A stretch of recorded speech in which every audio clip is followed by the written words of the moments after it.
শিক্ষকসকলে সকলো কেঞ্চাৰ স্কুলৰ শিক্ষকসকলে ইউনাইটেডলি তেওঁলোকৰ যি অধিকাৰৰ কথা লৈ পেলাই আজি আমাৰ এছেম্বলিলৈ এটা মেছেজ পঠিয়াইছে আমাৰ স্কুল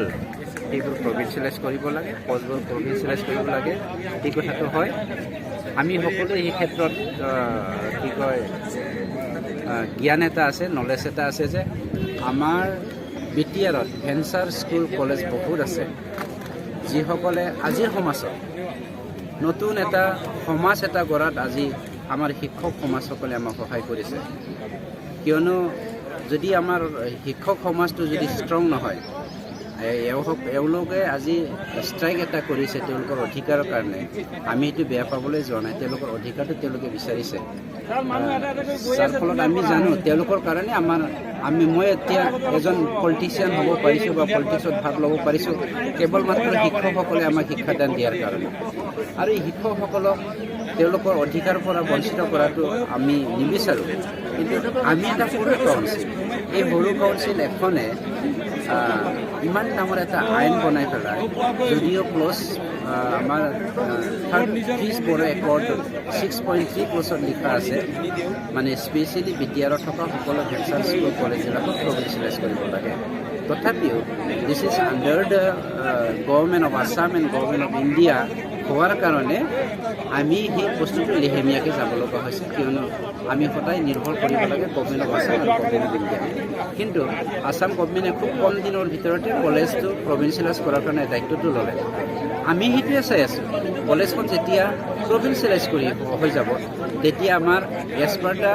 ক্লজ নম্বৰ 6.3 বাকী আমাৰ secondary higher secondary senior secondary আৰু স্কুলবোৰৰ প্ৰভিঞ্চিয়েলাইজটো কেনেকৈ কৰিব লাগে সেইটো বাটটো মুকলি কি কয় হয় অহাকালি আমি পাছবেলা 1:30 বজাত তেওঁলোকক মাতিছোঁ 3টা গ্ৰুপৰ 2জনকৈ 6জন আমি ৰিপ্ৰেজেণ্টেটিভ আমি গভৰ্ণমেণ্টৰ লগত আলোচনা কৰিবলৈ তেওঁলোকক টাইম দিয়া হৈছে ছেক্ৰেটেৰিয়েটত আমাৰ চিফ ছাৰৰ কি কয় আপোনাৰ কনফাৰেন্স হলত এইটো আলোচনাটো আমাৰ ছিনিয়ৰ ছেকেণ্ডেৰী স্কুল এছ'চিয়েশ্যন হাই স্কুল টিচাৰ এছ'চিয়েশ্যন আৰু ভেঞ্চাৰ এলিমেণ্টেৰী টিচাৰ এছ'চিয়েশ্যনৰ মোৰ শিক্ষক বন্ধুসকল ৰাজনীতিকৰ নামা আমি 2-3 বছৰহে হৈছে ময়ো এজন শিক্ষক আছিলে আৰু শিক্ষকৰ দায়িত্ব কি আৰু শিক্ষকে কি নৰক যন্ত্ৰণা ভুগি আছে ময়ো গম পাওঁ আমাৰ উদ্দেশ্যটো হ'ল আমি সৰু এটা কাউন্সিলৰ পলিটিকেল পাৰ্টিৰ চৰকাৰখন চলাই আছোঁ পলিটিকেল পাৰ্টি হৈ পেলাই ভাৰত আৰু অসমৰ আণ্ডাৰত আমাৰ কাউন্সিল আমিও চিন্তা কৰোঁ য'ত নেকি আমাৰ মেক্সিমাম কাউন্সিলৰ লিডাৰসকল পলিটিকেল লিডাৰসকল আমাৰ এখেতো হাইস্কুলৰ শিক্ষক আছিলে ময়ো কলেজৰ শিক্ষক আছিলোঁ মেক্সিমামে আমাৰ শিক্ষকে আমি শিক্ষকতা কৰা আমাৰ পলিটিক্সত আমি নামিছোঁ আমিও চিন্তা এটা কৰোঁ আমেৰিকাৰ নিচিনা শিক্ষকসকলক আগশাৰীত আমাৰ সমাজখনৰ শিক্ষকসকল আমি ৰাখিব পাৰোঁ নেকি যেনেকৈ আমেৰিকাত আমাৰ ভাৰতবৰ্ষত প্ৰেচিডেণ্টটো কিন্তু একৰ্ডৰ সময়ত মই নিজেও আছিলোঁ আমাৰ যিমানখিনি ক্লজ আছে সেই ক্লজৰ এমেণ্ডমেণ্ট কৰাৰ দায়িত্বটো আমাৰ য'ত নেকি আমি নিজে একৰ্ড কৰি আহিছোঁ আৰু একৰ্ডৰ ইমপ্লিমেণ্টেশ্যনটো ক্লজটো এমেণ্ডমেণ্ট কৰাৰ দায়িত্বটো আমাৰ বুলি আমি সদায় ভাবি লওঁ কিয়নো আমাৰ দায়িত্ব আছে আমাৰ ভূমিকাটো আমি কৰিব লাগিব এতিয়া মেইন কথাটো আমি কাউন্সিল হৈ পেলাই government of Assam and government of India প্ৰতি ক্ষেত্ৰতে বাৰ বাৰ আমি প্ৰেছাৰ দি আছোঁ সোনকালে হ'ব লাগে বুলি কিন্তু এটা একৰ্ডৰ সকলো ইমপ্লিমেণ্টেশ্যনটো একেদিনাখনে ক্লজটো ইমপ্লিমেণ্টেশ্যন হোৱাটো ইমান সহজ কথা নহয় তথাপিও চিফ মিনিষ্টাৰ ডাঙৰীয়া খুব পজিটিভ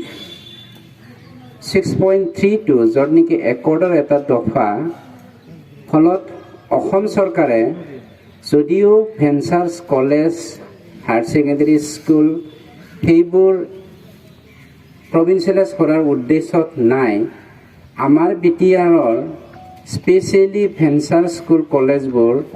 ইমপ্লিমেণ্টেশ্যন কৰাটো বা প্ৰভিঞ্চিয়েলাইজ কৰাটো as per the clause of the accord থকাৰ কাৰণে কিন্তু ইমপ্লিমেণ্টেশ্যন কৰিবলৈ তেওঁলোকে আমাক কথা দিছে। এইবাৰ খুব কম সময়ৰ দিনতে আগতীয়াকৈ কলেজ 10খনটো লোৱাৰ কথাটো চলি আছে ভিতৰত, সেইটো আইন এটা বনাই আছে। আৰু কলেজৰ আইনটো শেষ হোৱাৰ পাছত মোৰ নিজৰ বিশ্বাস এটা আছে, কিয়নো অসমৰ এটা পাৰ্টত একৰ্ডৰ কাৰণে একৰ্ডৰ ক্লজটো ইমপ্লিমেণ্টেশ্যন কৰাৰ কাৰণে য'ত নেকি প্ৰভিঞ্চিয়েলাইজ কৰিবলৈ গৈ আছে, সেই পাৰ্টটো অসমৰ অন্য এটা কোনোটো টাচ হৈ যোৱাৰ কাৰণে সেইটো কি ধৰণে ইমপ্লিমেণ্টেশ্যন কৰা হ'ব সেইটো চিন্তা চৰ্চা কৰিছে আৰু অলৰেডি অলমষ্ট ফিনিছে হৈ গৈছে। গতিকে মোৰ এটা ধাৰণা আছে, য'ত নেকি 6.3 ক্লজটো ডিপেণ্ড কৰি পেলাই কলেজ শিক্ষকসকলক 10খন কলেজক প্ৰভিঞ্চিয়েলাইজ কৰিবলৈ গৈ আছে। ছেম আইনতে ছিনিয়ৰ ছেকেণ্ডেৰী হাইস্কুল আৰু স্কুলবিলাকক আমি প্ৰভিঞ্চিয়েলাইজ কৰিবলৈ পাৰিম বুলি আমাৰ আশা এটা আছে। গতিকে আইনটো বনাবলৈ দিয়ক, ছিষ্টেমটো আহিবলৈ দিয়ক আৰু আমাৰ ওপৰত আপোনালোকে আস্থা ৰাখক। ময়ো 23 বছৰ ভেঞ্চাৰ স্কুল কলেজত সোমাই ময়ো ভাগৰি গৈছিলোঁ আপোনালোকৰ নিচিনা, কিন্তু যেতিয়া কলেজখন হ'ল কিবা এটা কাৰণত বেলেগ এটা ছাইডত মই গুচি গৈ পেলাই এতিয়া পলিটিক্সত নামিছোঁ। গতিকে শিক্ষকৰ যন্ত্ৰণা মই বিৰাট ভালকৈ জানো, কিয়নো এজন শিক্ষক হ'ল সমাজৰ মানে মেইন খুঁটিডাল। যিমানে নকওক, যিমানে পলিটিক্স নকৰক, শিক্ষকতাতকৈ পবিত্ৰ আৰু আটাইতকৈ উচ্চ মানৰ সমাজ আপোনালোকে ক'তো বিচাৰি নাপাব। একবাৰ আপোনালোকে শিক্ষকৰ পৰা বেলেগ এটা সমাজত সোমাই চাওকচোন, তেতিয়া গম পাব আমি এতিয়া পলিটিকেল সমাজত সোমাই পাই বিৰাট যন্ত্ৰণাত ভুগি আছোঁ। বিৰাট পবিত্ৰ সমাজটোৱে হ'ল শিক্ষক সমাজ। গতিকে আপোনালোকৰ প্ৰতি আমাৰ দায়বদ্ধ আছে, আমাৰ ওপৰত বিশ্বাস ৰাখক আৰু কালি আপোনালোকে আমাক 5জন ৰিপ্ৰেজেণ্টেটিভ পঠিয়াওক, দুজনকৈ 6জন, ঠিক আছে? দুজনকৈ 6জন পঠিয়াওক আপোনালোকে। 1:30 ডেৰটা বজাত PM-ত আপোনালোকক আমি টাইম বান্ধি দিলোঁ আৰু ক্ষমা মাগিলোঁ আপোনালোকক। আমাৰ ব্যক্তিগত মানে আমাৰ অফিচিয়েল কামৰ কাৰণে আৰু ব্যক্তিগত কিছুমান সমস্যা থকাৰ কাৰণে আমি অহাৰ অলপ পলম হ'ল। এছেম্বলিও চলি আছিলে, তাৰ কাৰণে আপোনালোকৰ ওচৰত আমি ক্ষমা মাগিছোঁ। দেন ভৱিষ্যত আমাৰ জেনেৰেশ্যনৰ গ্ৰেটাৰ ইণ্টাৰেষ্টৰ কাৰণে আপোনালোকে আমাক ক্ষমা দিয়ে, সেইটো কামনা কৰি মোৰ বক্তব্য সামৰিছোঁ আৰু আমি